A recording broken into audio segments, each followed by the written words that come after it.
네, 안녕하세요, 여러분. 현교수입니다.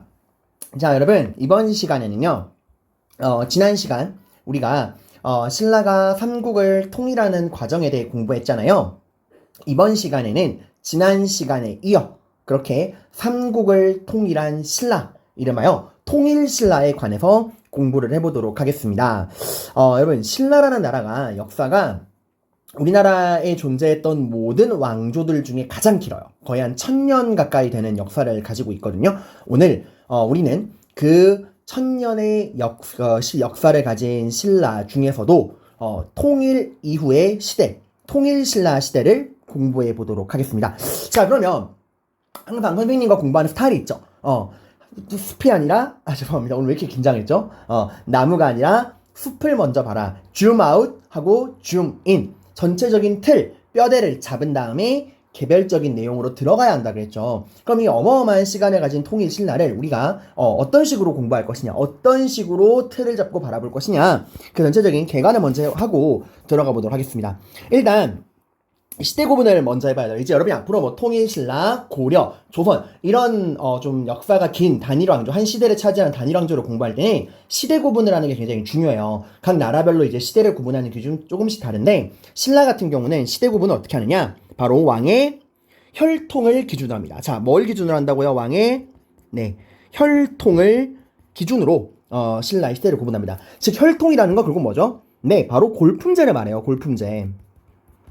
그 골품제 하에서 이제 왕의 혈통이 뼈의 등급이 뭐냐, 결국 송골 아니면 진골이겠죠. 그죠? 일단 송골이냐 진골이냐 이거 우리가 생각해 볼 수 있고, 그 왕의 혈통, 왕이 어떠한 골품에 속해 있느냐, 이걸 기준으로 시대를 구분하는데, 크게 왕의 혈통을 기준으로 상대, 그 다음 중대, 하대, 이렇게 세 시기로 구분해 볼 수 있어요. 상대, 중대, 하대. 자, 일단 상대는 어느 왕부터 언제까지냐? 신라를 만들었다고 하는 그 전설 속에 존재 내려오는 아래서 태어났다는 박혁거세부터 마지막 송골 여왕인 나당 동맹을 김춘추를 통해 맺게 했던 그 진덕 여왕까지, 박혁거세부터 진덕 여왕까지를 상대라고 합니다. 이때는요, 왕의 혈통이 바로 송골이에요. 원래 이제 골품제 체제하에서 송골만이 왕이 될 수 있었죠. 그 송골 앞에 굳이 내물개라는 걸 붙인 이유는, 원래 이제 신라 같은 경우가 박석김이 돌아가면서 왕을 하다가, 돌림 노래를 하다가, 언제부터, 그 내물 마립간 때부터 김씨에 의한 독점적인 왕위 세습이 이루어졌잖아요. 광개토대왕 덕분에. 그래서 그 내물개 안에서도, 그 내물개 김씨 안에서도 송골만이 왕이 됐던 시대, 이게 바로 상대입니다.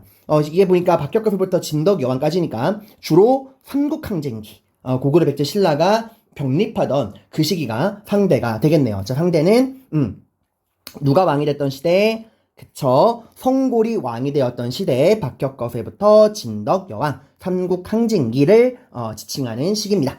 자, 그 다음에 진덕 여왕을 끝으로 이제 송골이 완전히 멸종해버립니다. 남자고 여자고 송골의 씨가 말라버려요. 그럼 이제 송골이 없으니까 누가 왕이 돼야죠? 진골이 왕이 돼야 됩니다. 근데 우린 이 부분이 배웠어요.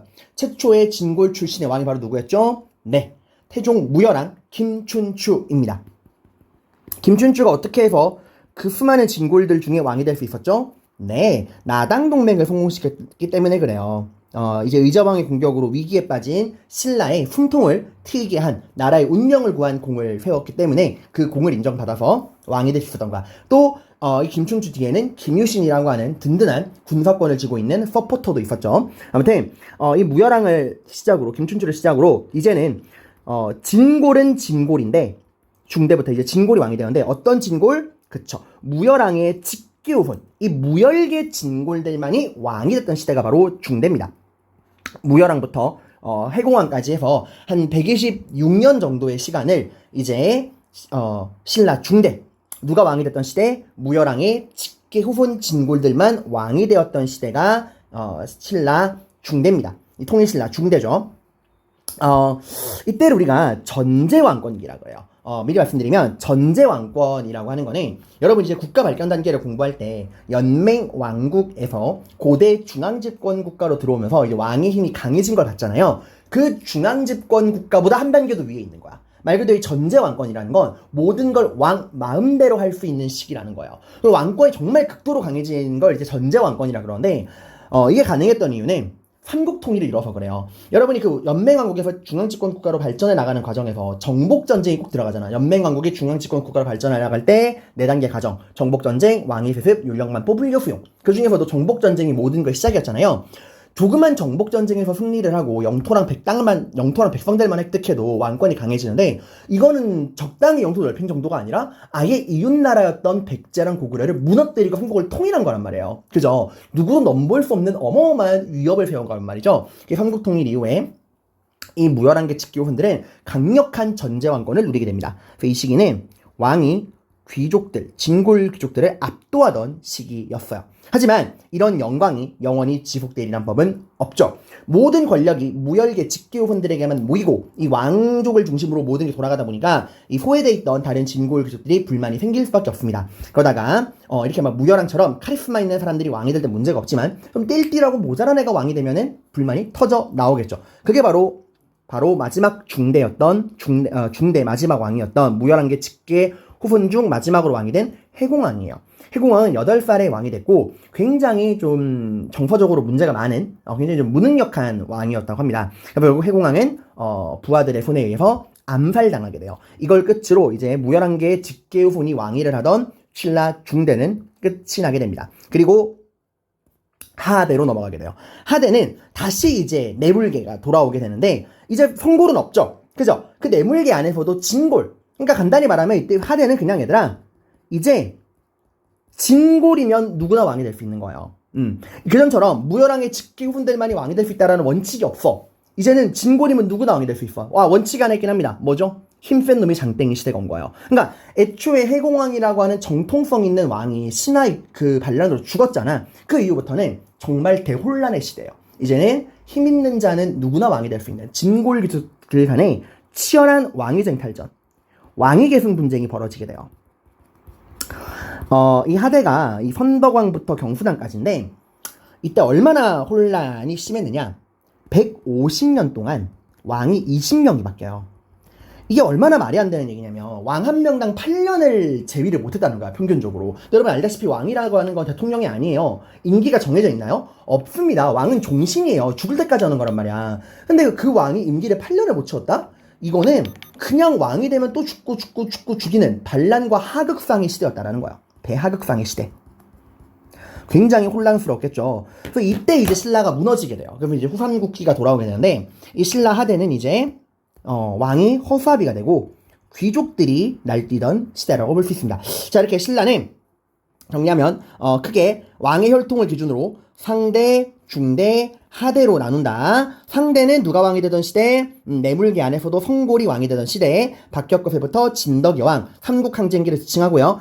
중대는 진골 중에서 누구만, 그쵸, 무열왕계의 직계 진골들만이 왕이 되던 시대, 무열왕부터 해공왕까지. 이때는 왕권이 강했던 전제 왕권기고요. 그러다가 해공왕이 암살당한 이후에는 신라 하대로 넘어오게 됩니다. 이때는 그냥 힘센 놈이 장땡인 시대, 진골 귀족들의 왕위 쟁탈전, 선덕왕부터 경순왕까지 후삼국기를 지칭하고 있습니다. 자, 이미 우리가 상대 같은 경우는 그 전에 역사 시간에 공부했고요. 앞으로 우리는 이 신라 중대와 하대를 공부하게 될 건데 여기서 가장 중요한 키포인트, 문제는 키포인트는 뭐냐면 중대와 하대 각각의 특징을 아는 것도 중요하지만 이 중대와 하대를 여러분들이 입체적으로 비교하는 게 굉장히 시험에 잘 나옵니다. 알겠죠? 자, 그럼 우리 한번 앞으로 선생님이랑 이제 중대 따로, 하대 따로 한번 자세하게 쭉 공부할 건데 그 자세하게 공부하기 전에 중대와 하대를 전체적으로 개관을 한번 해보고 그 다음에 세부적인 내용으로 들어가 보도록 하겠습니다. 자, 신라 중대 무열왕의 직계 후손들만이 왕이 되었던 시대, 당연히 왕의 힘이 굉장히 강했던 전제 왕권기였고요. 신라 하대는 진골 귀족들 간의 왕위 쟁탈전, 왕위 계승 분쟁, 힘센 놈이 상땡인 시대, 왕은 허수아비가 되었던 시대죠. 일단 이렇게 중대랑 하대를 여러분이 이렇게 왕과 귀족들 간의 힘의 그래프를 비교해 본다면 중대에는 당연히 누가 더 힘이 강해요? 그쵸, 왕의 힘이 강합니다. 이 빨간색 그래프가 나타내는 건 왕이고요. 그 다음에 이 파란색 그래프는 뭘까요? 그쵸, 중대에는 왕보다 힘이 약했지만 하대에는 왕을 압도하던 진골 귀족. 이렇게 왕과 귀족의 여러분이 힘의 관계도 비교할 줄 알아야 돼요. 이거 한번 수능에 나왔던 그래프예요. 이 그래프가. 자, 중앙정치의 특징. 중대랑 하대 비교하는 거예요. 중대에는 여러분 왕권이 어떻죠? 네, 전제 왕권의 시대에 삼국 통일 이후에 왕권이 굉장히 강화되었던 시대. 그에 반해 신라 하대는 진골 귀족들 간의 왕위 쟁탈전으로 왕권이 땅에 떨어졌던 시대, 언제 왕이 죽을지 모르는 왕 한 명이 8년을 못 채우던 시대에, 자, 진골 귀족들은 중대까지만 해도 강력한 왕권 앞에 바짝 엎드렸죠. 세력이 약해집니다. 하지만 하대 가서는 이제 그들이 왕위를 놓고 싸우면서 왕으로 파비를 만들고 다시 귀족들의 힘이 강해지는 걸 볼 수 있어요.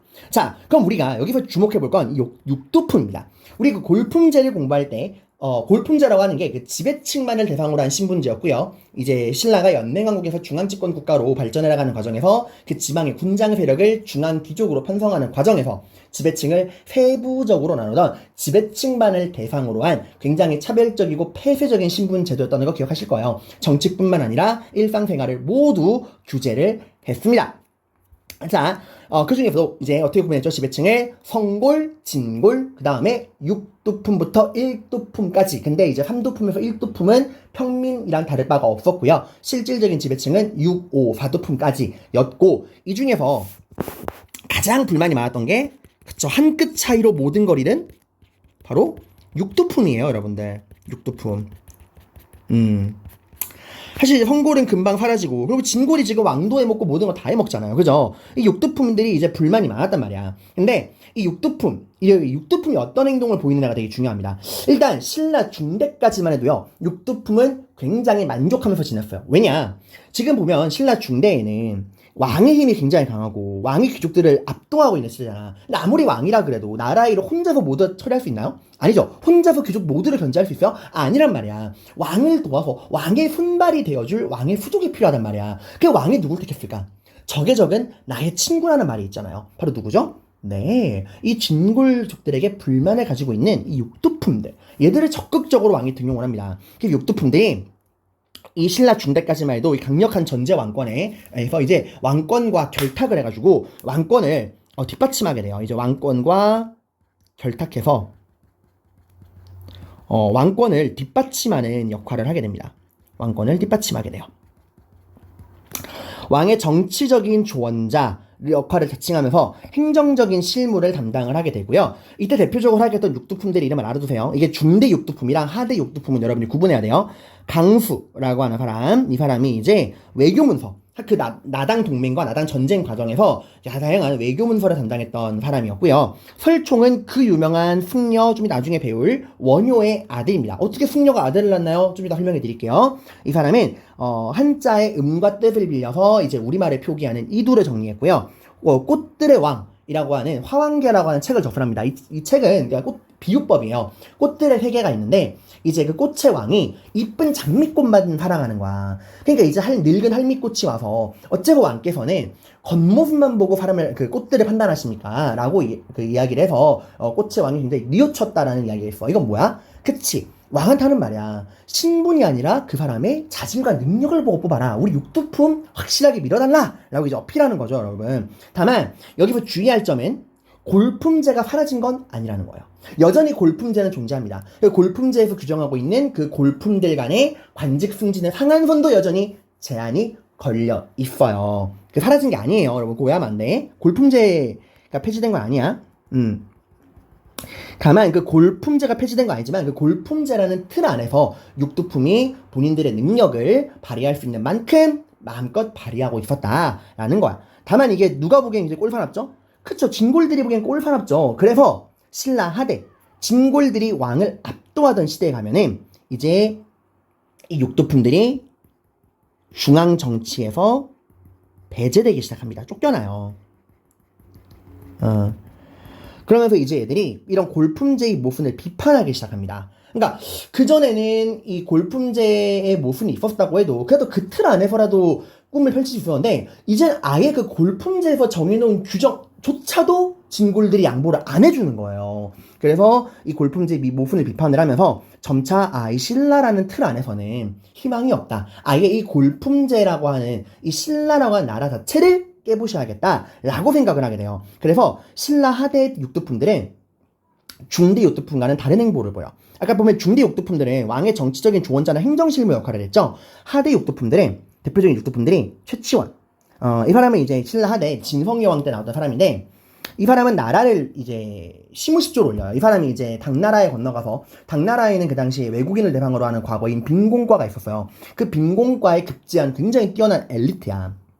근데 이 사람이 이제 나라를 위해 일해보겠다고 신라로 돌아와서 당시 진성 여왕한테 시무십조라는 게 지금 나라를 위해 시급하게 처리해야 할 10가지 방안이라 그래서 나름의 개혁안을 딱 내요. 본인이 당나라에서 보고 배운 그 선진 문물을 토대로. 근데 이게 안 받아들여져. 그래서 이 사람은 그 이후에 산으로 들어가서 평생 은거하고 나오질 않아요. 낙향한 거죠. 그러니까 정부 협력하지 않는 거야. 그 더 나가 이 사람들 근데 그 다른 여기 최승우는 더해요. 이 사람도 이제 당나라에 유학 갔다 온 사람인데 이 사람은 아예 후삼국 시대에 신라를 무너뜨리겠다고 나오는 견훤이 만든 후백제로 들어가서 견훤의 참모가 돼요. 그리고 최원희는 고려의 참모가 됩니다. 그러니까 보면 중대 육두품이랑 확연히 다른 모습을 보이고 있는 걸 알 수 있죠.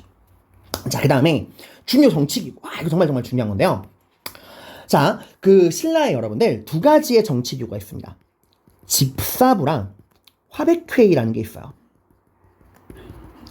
자, 이 집사부라고 하는 게 뭐냐면은 집사부는 여러분이 흔히 그 집사라는 말을 쓰죠. 뭐 양인님 할 때 우리가 집사 뭐 이런 말을 쓰는데 집사라는 게 뭐야? 그 사람을 전문적으로 보필하는 걸 우리가 집사라 그러잖아요. 이 집사부는 누구의 집사냐? 왕의 집사입니다. 이 집사부는 국왕의 직속기구예요. 국왕의 직속기구로서 어이구 왜 이래? 어이구 죄송합니다.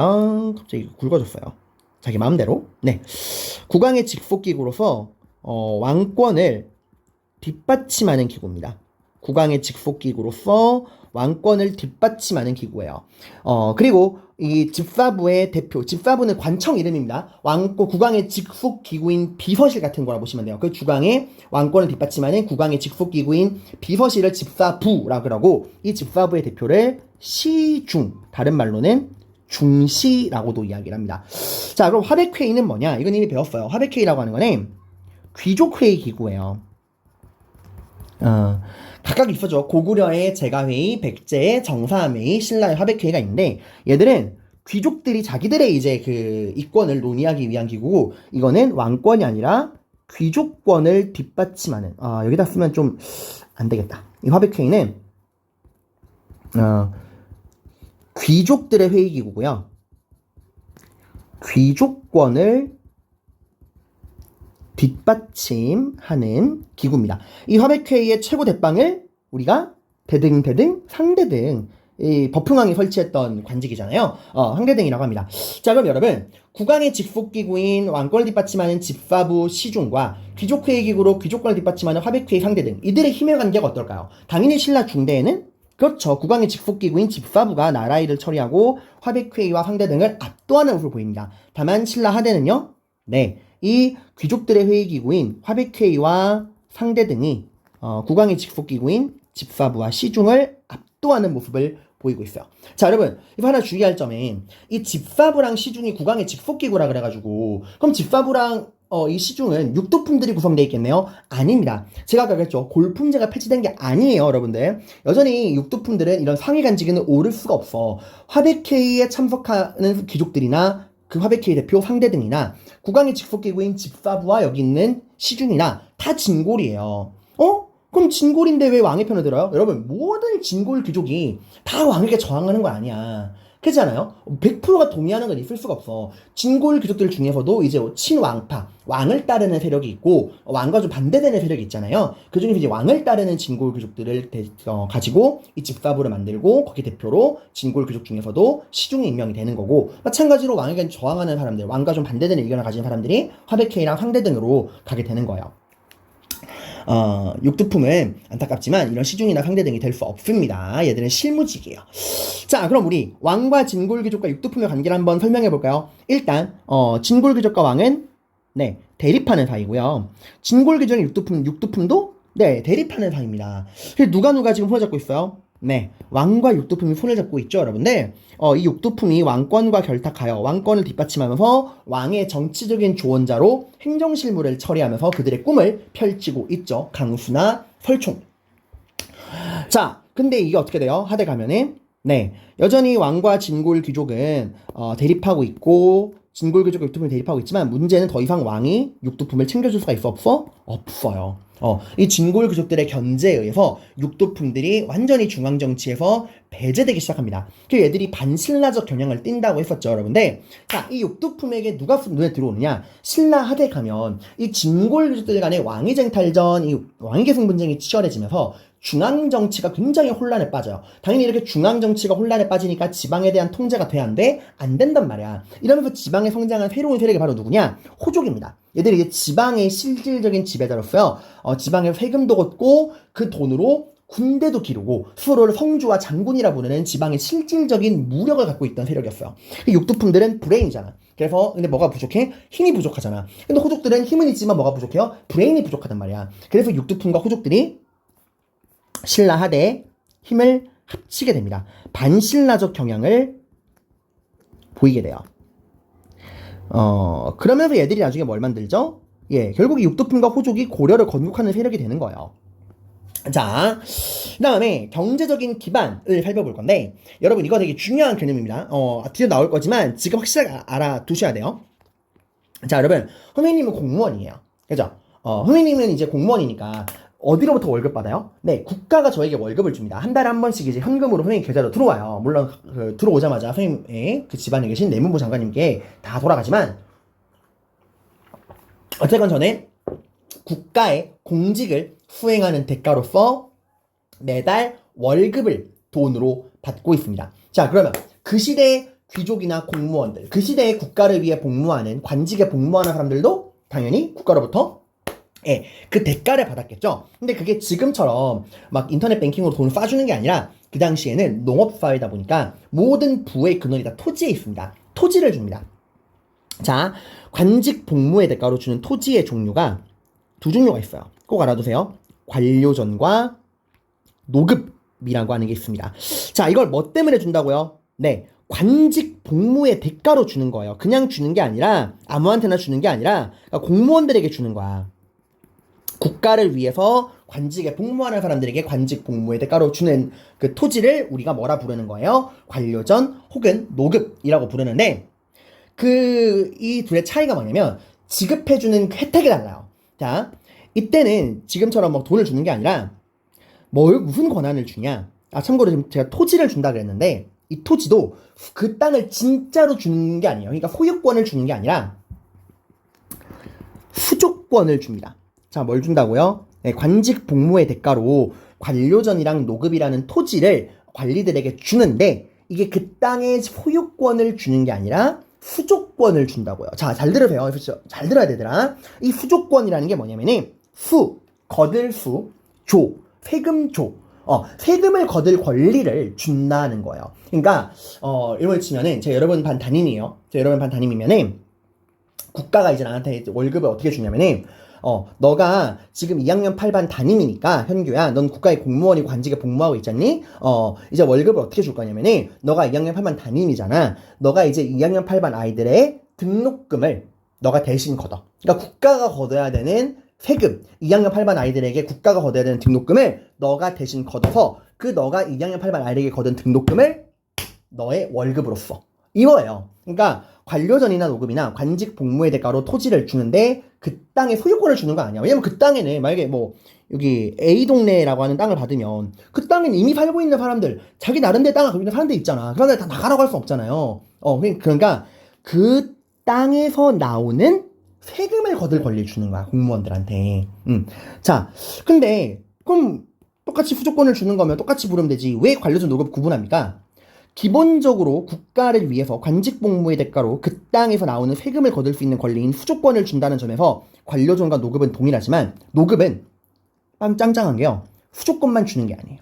그 땅에 살고 있는 사람들을 노동력으로 동원할 수 있는 권리까지 줘요. 그러니까 제가 뭐 이제 2학년 8반 친구들에게 등록금만 걷어가는 게 아니라 야, 2학년 8반 선생님 이번에 주말에 재청소할 거니까 와가지고 청소해. 선생님 이번에 이사하니까 이삿짐 날라. 이런 식으로 그 지역 사람들로부터 세금만 걷는 게 아니라 노동력까지 들고 갈 수 있는 거야. 이게 얼마나 무서운 얘기냐면은 이 노동력이라고 하는 거는 결국 뭐죠? 이 사람들에게 창칼을 쥐어주면은 내 군대가 되는 거야. 즉 왕에게 싸울 수 있는 나의 사병이 될 수 있다는 얘기예요. 당연히 여러분이 왕이라면 여러분 밑에 일하는 귀족들에게 관료전을 주고 싶어요? 노급을 주고 싶어요? 당연히 관료전이죠. 반대로 여러분이 진골귀족이에요. 국가를 위해 일한 다음에 뭘 받고 싶어요? 당연히 노급이겠죠. 그래서 딱 각이 보이죠? 왕권이 강했던 신라 중대에는 네, 노급을 폐지하고 관료전을 지급합니다. 근데 신라 하대 가면은 네, 이게 바뀌는 거야. 다시 노급이 부활하고요. 관료전은 폐지되게 됩니다. 자, 여러분 잘 들으세요. 이거는 앞으로 조선시대까지 쭉 이어지는 개념이야. 국가는 국가를 위해 일하는 관리들에게 관직 복무의 대가로 토지를 줍니다. 근데 그 토지에 소유권을 주는 게 아니에요. 그럼 그 땅에 실제로 살고 있는 사람 다 쫓아내야 돼. 그럴 순 없잖아. 소유권을 주는 게 아니라 관직 복무의 대가로 그 땅에 뭘 준다? 수조권. 그 땅에서 나오는 세금을 대실 거둘 수 있는 권리인 수조권을 준다.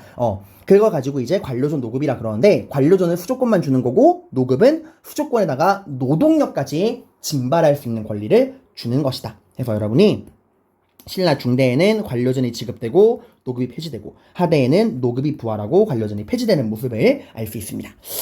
자, 뭐 지방에 대한 통제야. 당연히 신라 중대까지만 해도 왕이 권력을 잘 갖고 있으니까 지방에 대한 통제가 잘 되지만 신라 하대에는 네, 중앙에서 이제 진골 귀족들 간의 왕위쟁 탈전이 벌어지면서 지방에 대한 통제가 제대로 되지 않아. 그래서 이제 지방에서 새로운 세력이 성장하는데 그게 바로 호족이었죠.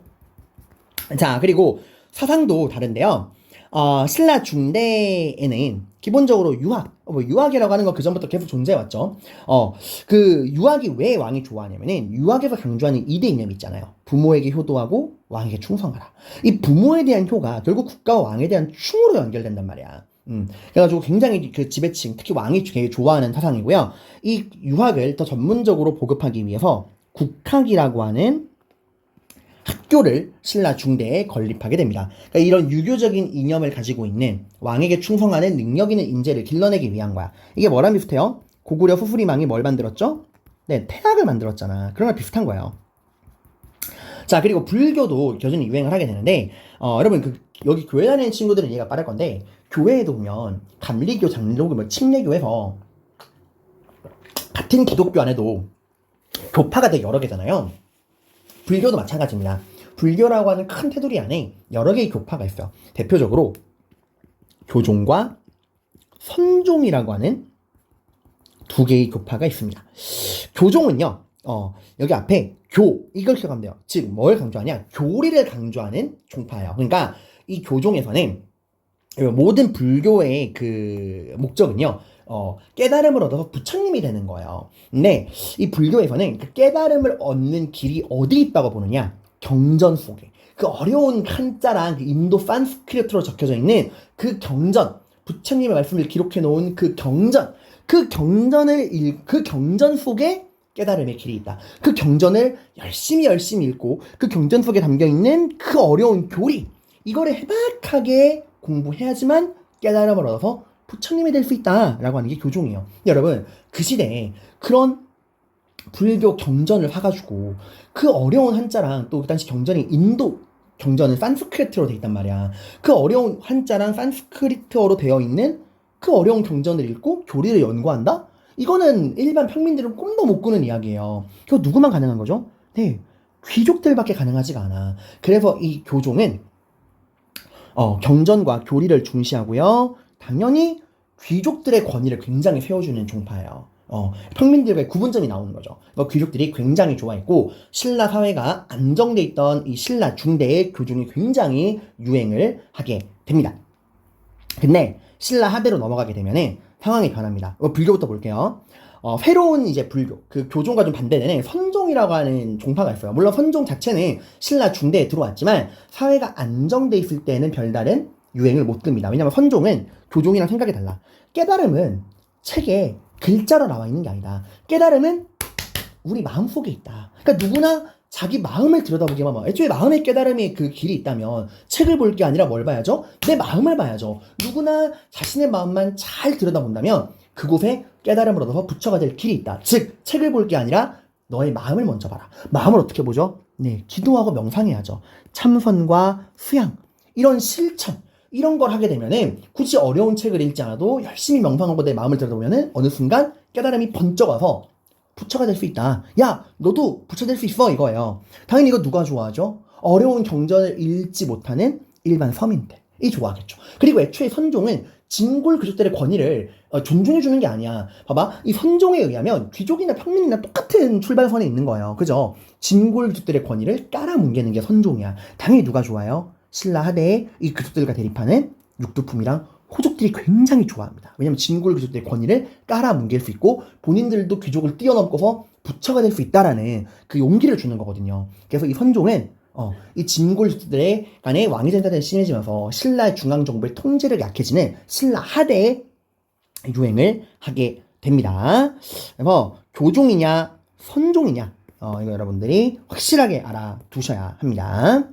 자, 그리고 유학도요. 유학은 신라 하대도 여전히 유행을 하게 됩니다. 아니, 지금 왕의 힘을 잃었는데 왜 유학이 여전히 유행하죠? 여러분, 유학은 왕만 좋아하는 게 아닙니다. 육두품도 유학을 굉장히 좋아했어요. 왜냐면 유학 자체가 굉장히 여러분이 유학에 대해 잘못 알고 있는 게 막 잘못된 고정관념 때문에 막 이 틀리 딱딱 꼰대 이렇게 생각할 수 있는데 아니에요. 유학은 기본적으로 충과 효를 중시하지만 그 속에서 나라를 누가 이끌어가야 한다 생각하냐면은 혈통에 의한 지배층이 아니라 열심히 공부한 능력 있는 사대부들이 이끌어가야 한다라고 믿는 게 유학이에요. 이 유학 자체는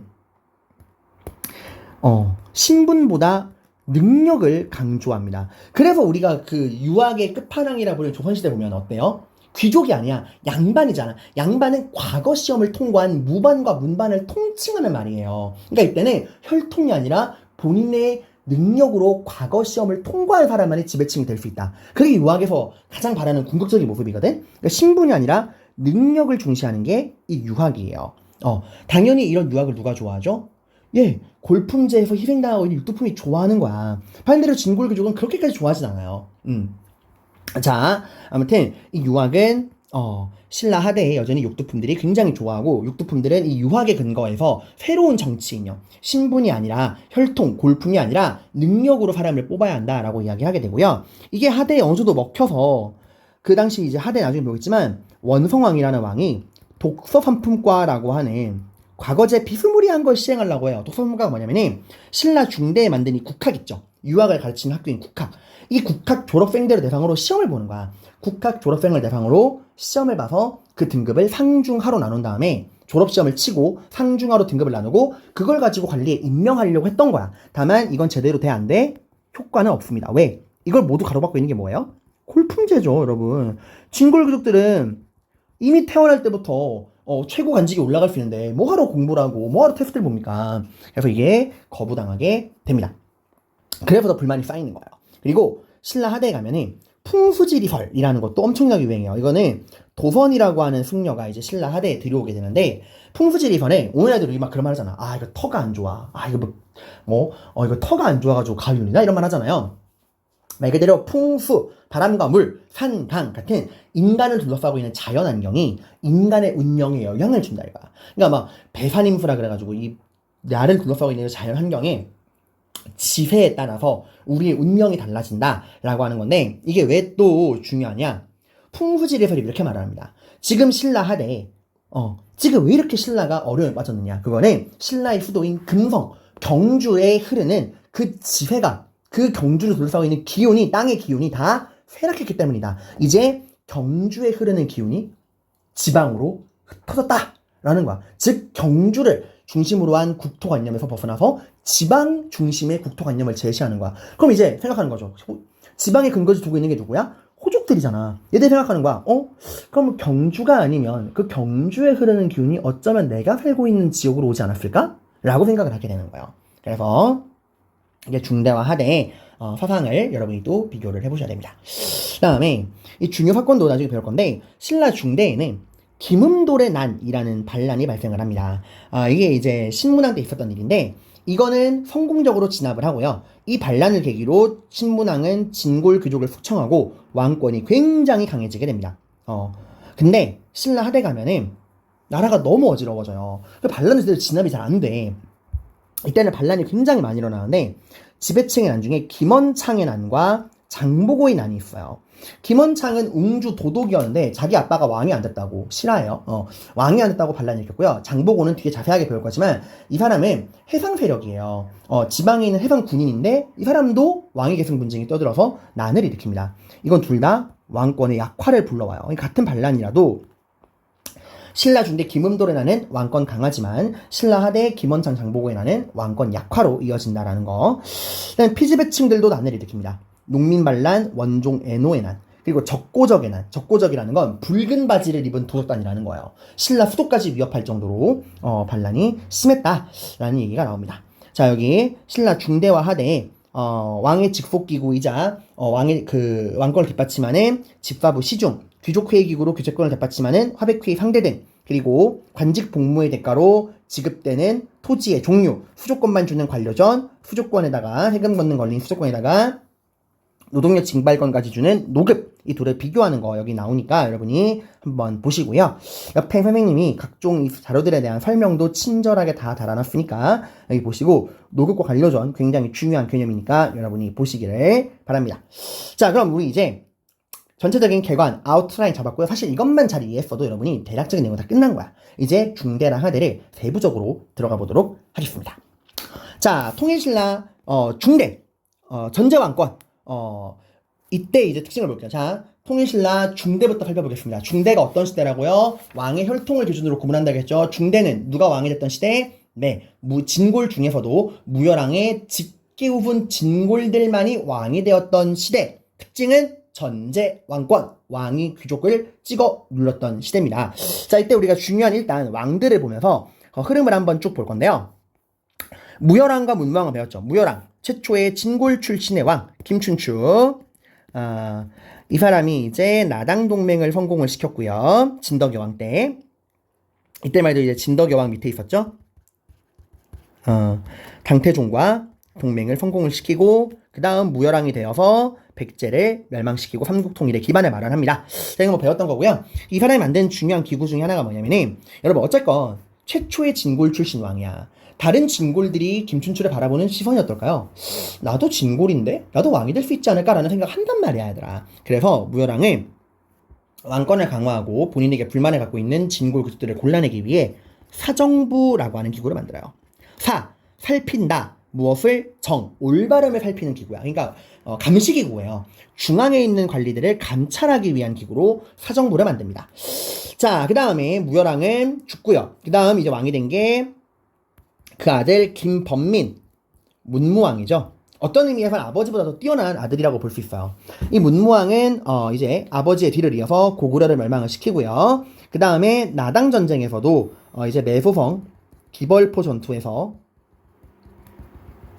승리를 거두면서 삼국 통일을 완성했던 사람이죠. 통일전쟁에 승리했던 사람입니다.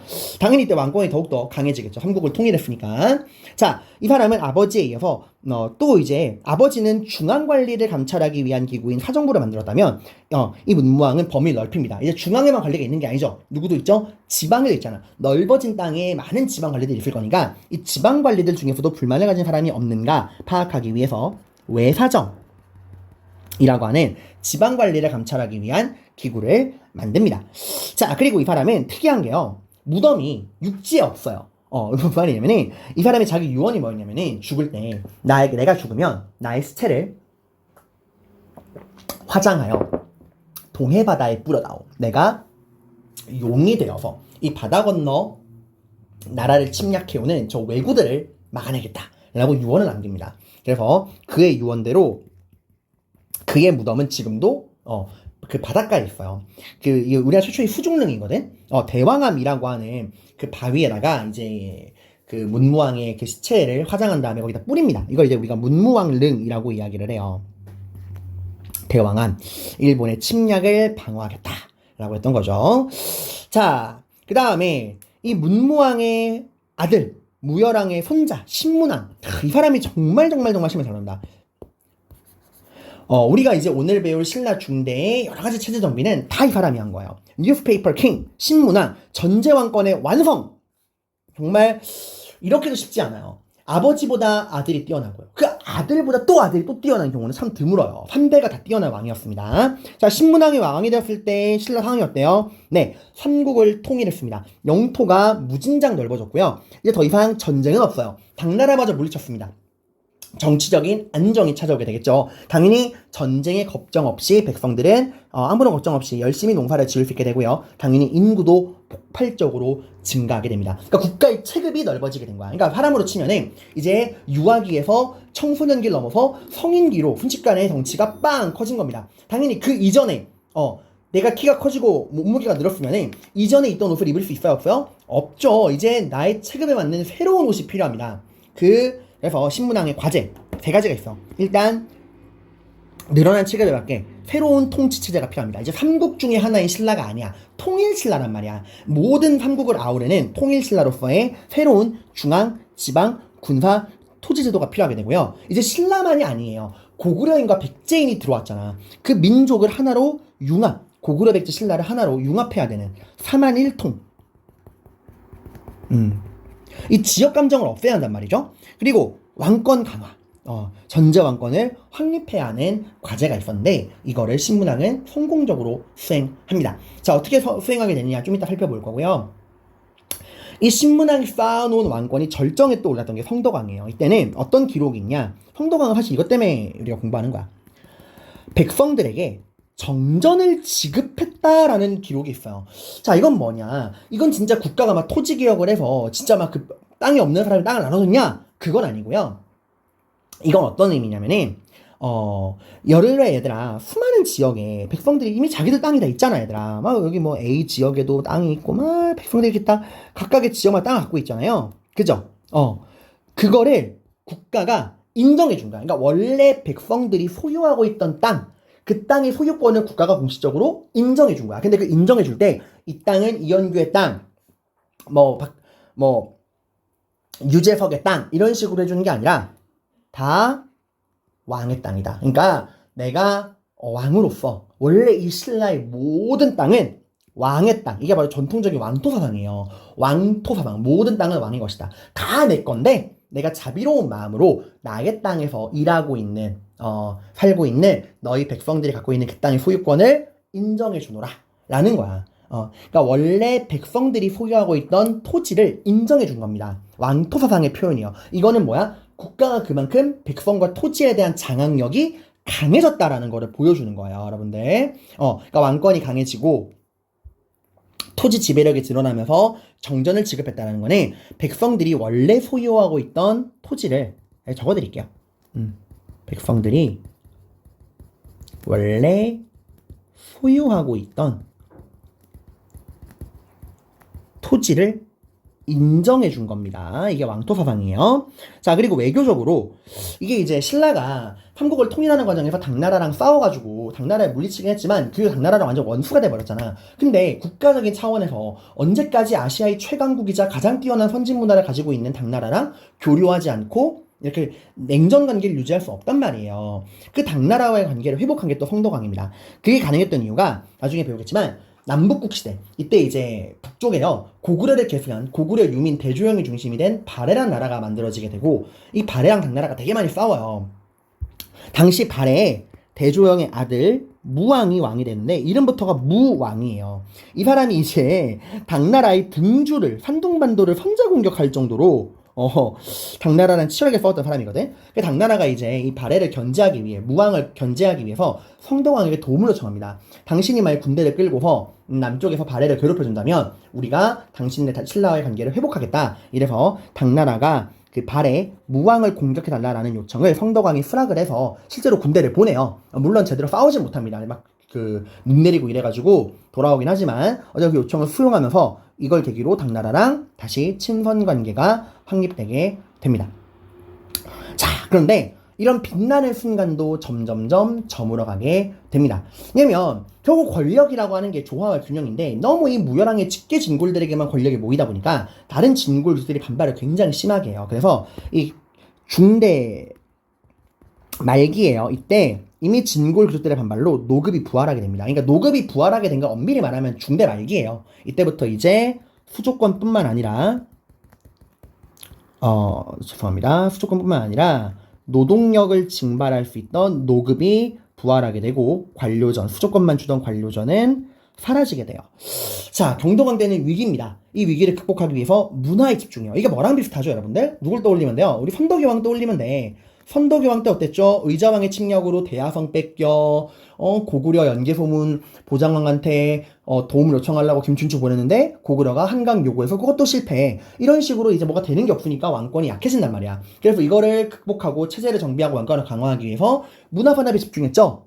선덕여왕 때. 선덕여왕 때는 그래서 대하성 함락과 고구려와 동맹 실패를 어떻게 문화적으로 극복했죠? 네, 첨성대랑 황룡사, 구층목탑 요런 것들을 만들었죠, 여러분들. 마찬가지로 경덕왕도 우리가 알고 있는 신라의 찬란한 문화는 대부분 다 경덕왕이 만든 거야. 불국사, 석구랑, 그리고 에밀레종이라고도 불리는 성덕대왕 신종의 주조를 시작합니다. 불국사랑 석구람은 경덕왕이 만들었고요. 이 에밀레종이라 불리는 성덕대왕 신종은 주조를 시작한 거고 완성된 거는 그 다음 왕인 해공왕 때입니다. 해공왕은 아까도 봤지만 신라 중대의 마지막 왕이에요. 그러니까 무열왕의 직계 후손이 왕이 된 마지막 사례입니다. 해공왕은 8살에 즉위를 했고요. 굉장히 좀 여러 가지로 부족한 면이 많았던 사람이에요.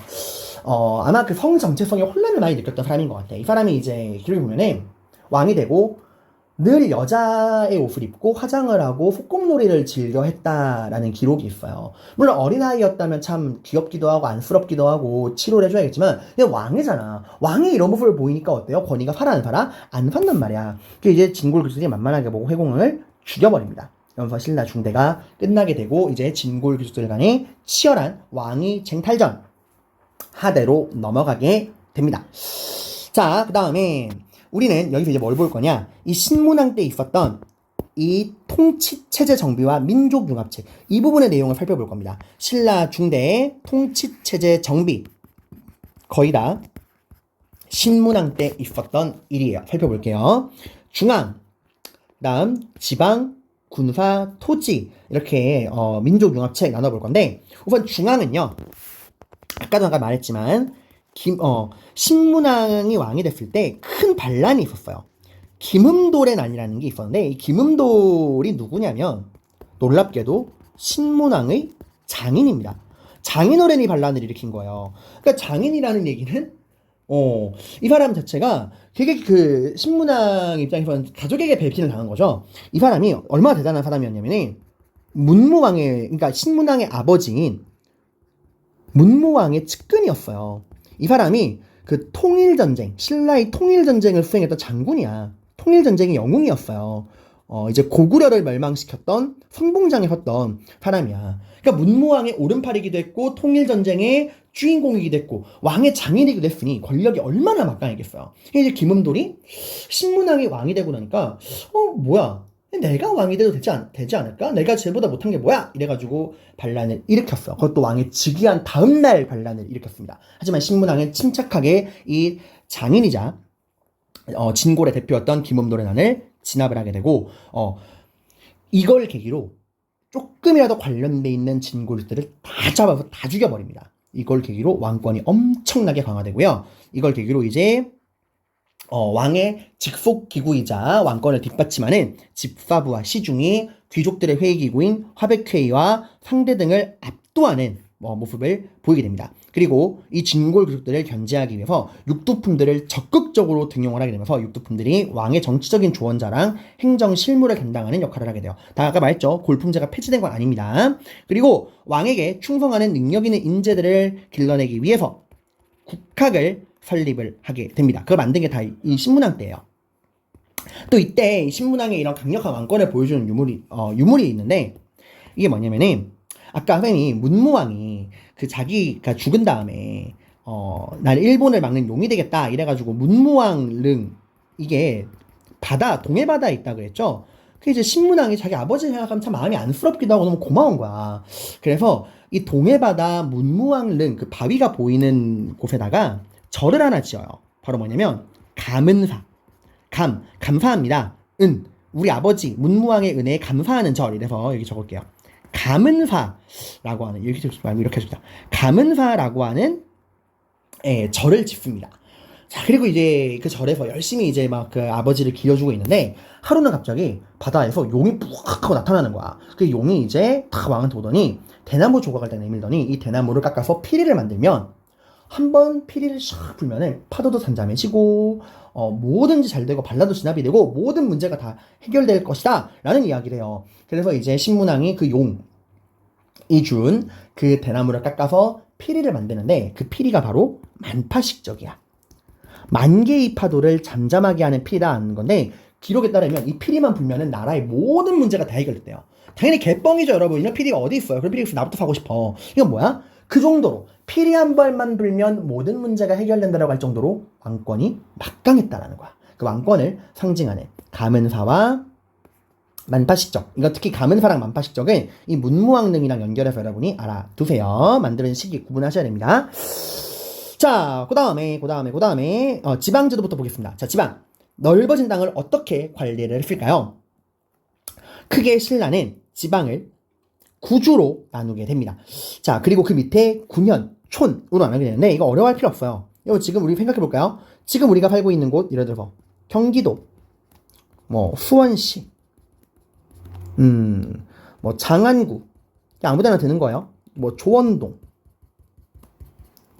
자, 이렇게 보시면은 오늘날의 도 단위가 구주고요. 시, 구 이게 군현이에요. 그리고 동 단위가 촌이라고 보시면 됩니다. 자, 근데 국가가 지방관을 파견하는 건 군현까지예요.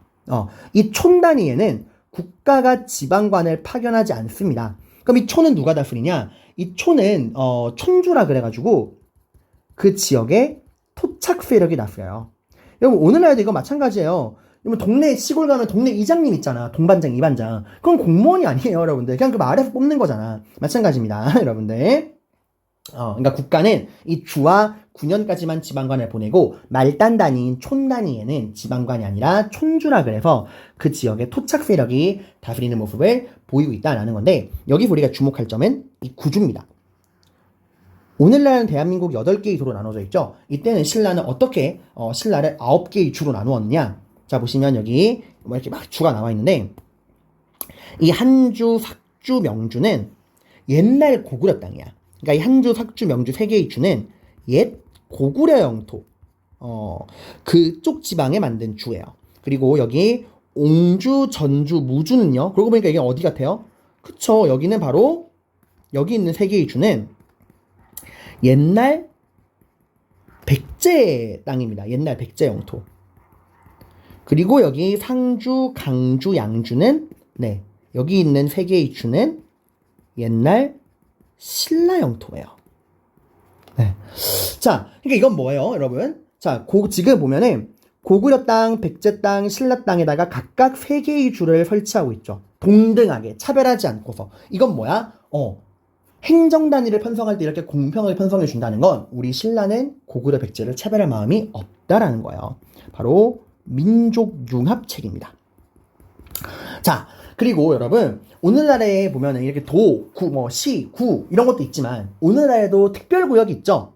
광역시, 대전 광역시, 부산 광역시, 수원 특례시 이런 특별행정구역이 있잖아요, 여러분들. 신라에도 특별행정구역이 있습니다. 오늘날의 광역시, 특례시에 해당하는 특별행정구역이 있는데 그걸 바로 오호경이라고 해요. 5개가 있었는데 이게 어디 있냐면은 여기 북원경, 중원경, 서원경, 금관경, 남원경 이렇게 해가지고 이렇게 5개의 경이 있는데 이걸 우리가 이제 오호경이라 그래요. 자, 이 오호경을 보시면은 지방에 골고루 설치가 되어 있고 이걸 왜 만들었냐? 이건 신라가 가지고 있는 태생적 한계 때문에 그래. 신라의 수도가 어디예요? 경주예요. 근데 이게 삼국 중에 하나인 경상도 지방을 중심으로 한 신라일 땐 문제가 안 되지만 이제 신라는 삼국 전체를 아우르는 거대한 나라였단 말이야. 근데 수도가 너무 동남쪽에 치우쳐져 있잖아요. 그래가지고 이렇게 수도가 동남쪽에 치우쳐져 있는 걸 보완할 목적으로 이렇게 지방의 특수행정구역을 만듭니다. 또 하나의 첫 번째 이유가 이제 오호경을 만든 첫 번째 이유는 수도가 경주가 동남쪽에 치우쳐져 있는 걸 보완하기 위한 거고요. 두 번째는 지방 세력을 견제하기 위한 거야. 이 오호경에다가 신라의 귀족들뿐만 아니라 그 근처에 사는 고구려, 백제, 가야의 귀족들을 함께 거주시켰어요. 감시하기 위한 거예요. 그래서 이런 2가지의 목적이 있었다라고 하는 거고 또 지방 세력을 견제하기 위한 제도가 더 있습니다. 바로 상수리 제도라는 게 있어요.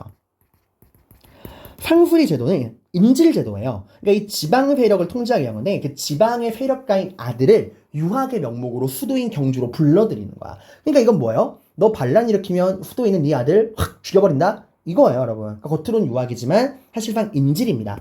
이게 나중에 여러분 고려 시대에 똑같은 제도가 있어요. 기인 제도라 그래가지고 이것도 똑같이 그 지방 호족의 자제들을 수도로 데리고 와서 유학의 명목으로 관리하는 겁니다.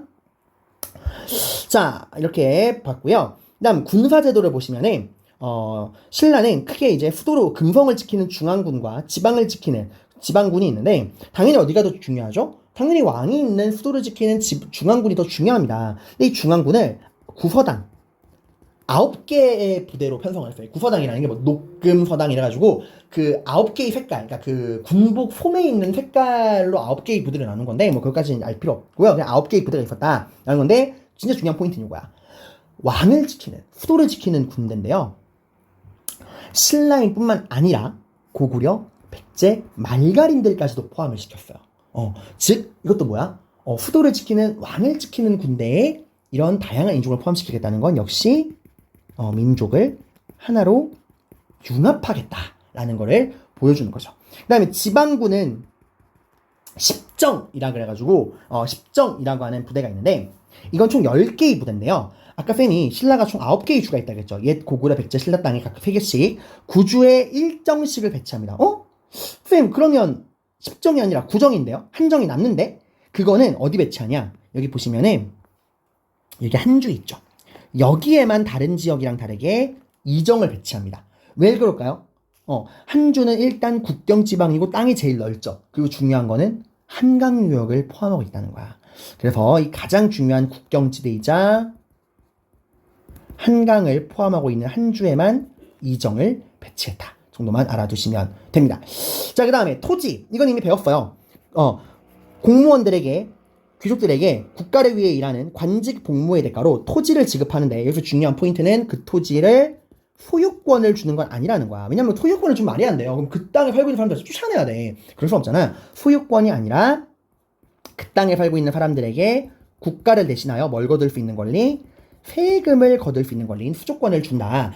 그러게 이렇게 관직 복무의 대가로 수조권을 주는데 그 토지를 우리가 지급하는 권리에 따라서 노급과 관료전으로 구분한다. 노급은 수조권뿐만 아니라 노동력, 관료전은 수조권만. 그래서 신문왕이 관료전을 지급하고 노급을 폐지했지만 중대 말기 경덕왕 때 귀족들의 반발로 다시 노급이 부활했다라는 거. 근데 이때 신문왕 때는 관료전을 지급하고 노급을 폐지합니다.